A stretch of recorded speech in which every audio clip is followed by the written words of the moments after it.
For small business, times are tough, as the worst recession in a generation tightens its grip.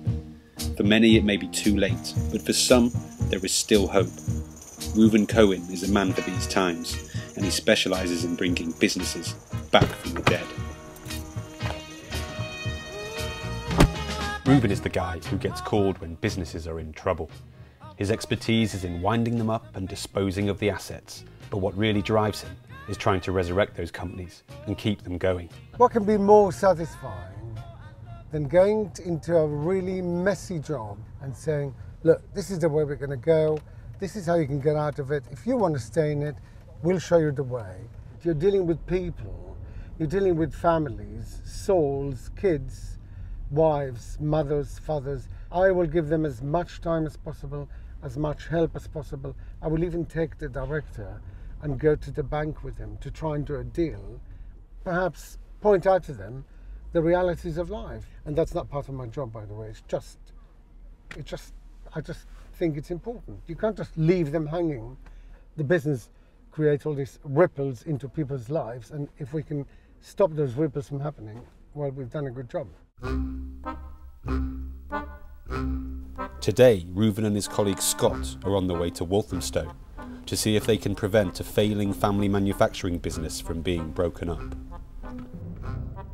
The employees have no idea that the company is in trouble.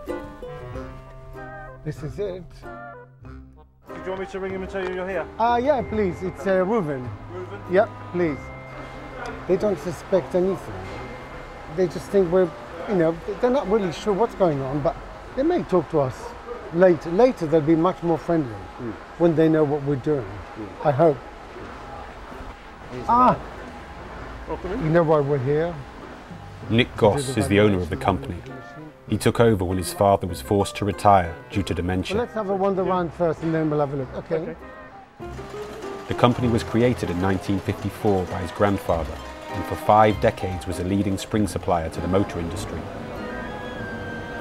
The employees look on anxiously as Reuven and Scott carry out their work. How much were we paying? About 500 a month?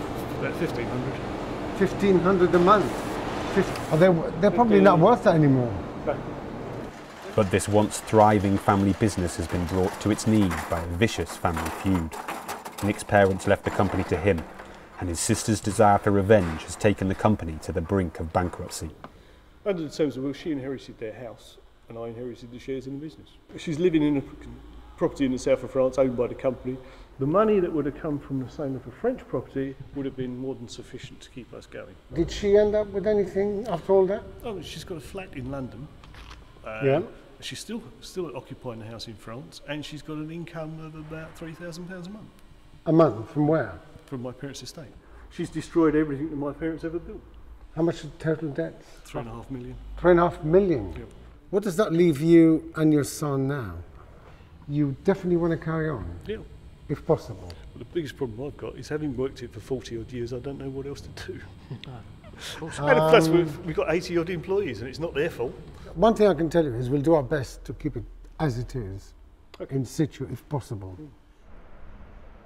I think we finished here today and we'll be back to list everything in detail. Okay.